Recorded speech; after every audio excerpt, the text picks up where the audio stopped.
नमस्कार, आप देख रहे हैं टीएनपी न्यूज और मैं हूं आपके साथ आलोक शुक्ला। अपना उत्तर प्रदेश में आप सभी का स्वागत है।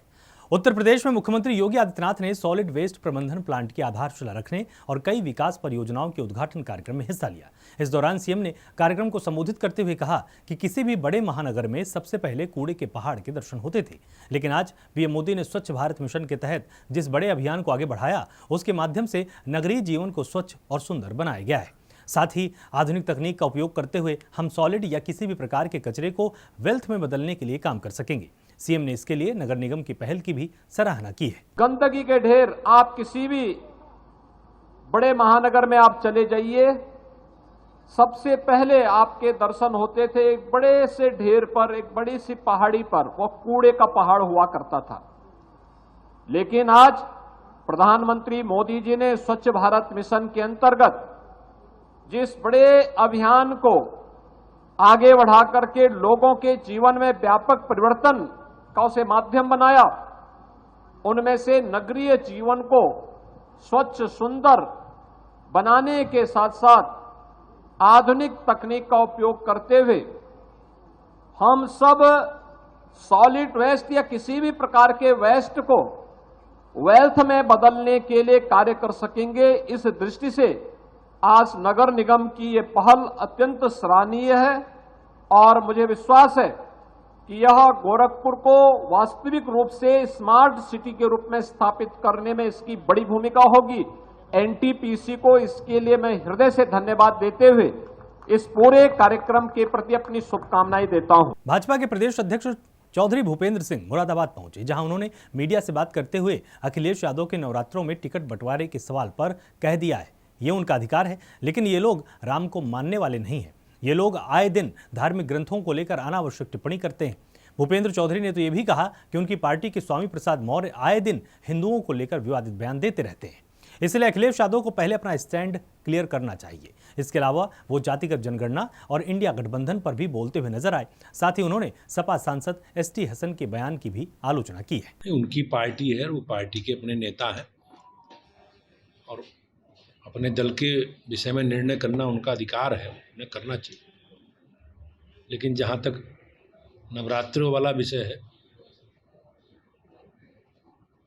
अब ये लोग हमेशा समाज के बारे में, हमारे धर्म गुरुओं के बारे में, हमारी धार्मिक पुस्तकों के बारे में, ग्रंथों के बारे में ये अनावश्यक टिप्पणी करते रहे हैं।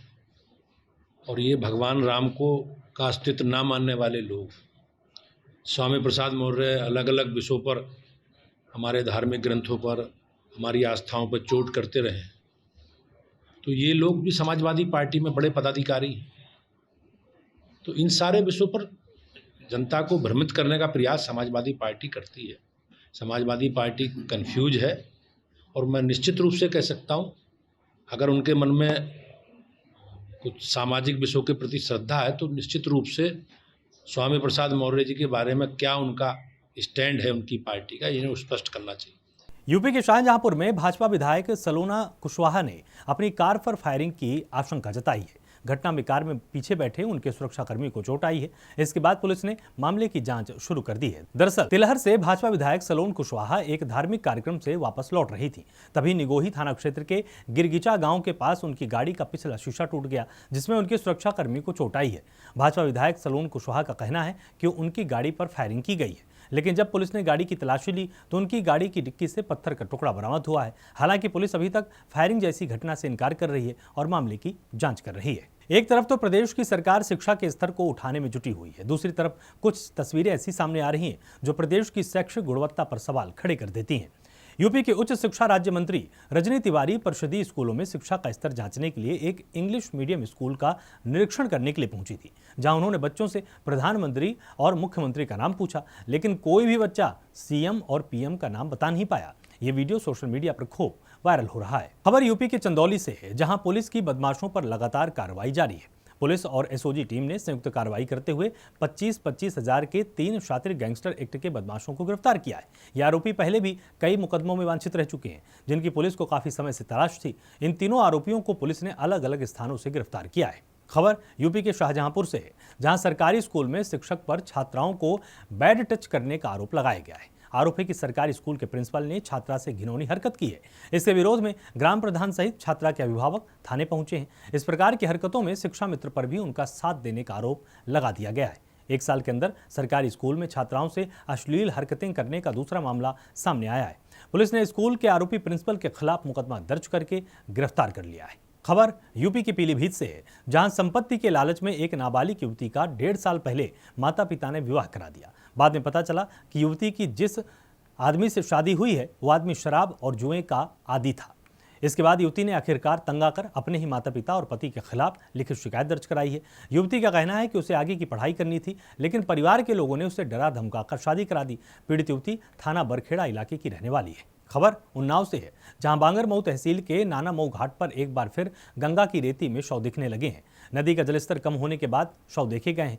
गंगा किनारे दफनाए गए शव दिखने से लोगों में हड़कंप मच गया है। वहीं लोगों ने दफनाए गए शव के खुलने की सूचना प्रशासन को दी है। इसके बाद प्रशासन ने इस मामले में संज्ञान लेकर कार्रवाई कर दी है। आपको बता दें कि बड़ी संख्या में खुले में ये शव महामारी को दावत दे रहे हैं। पहले भी कोविड के दौरान बड़ी संख्या में शव दिखाई दिए थे। अपना उत्तर प्रदेश में फिलहाल इतना ही। आप लगातार जुड़े रहिए TNP न्यूज़ के साथ। नमस्कार।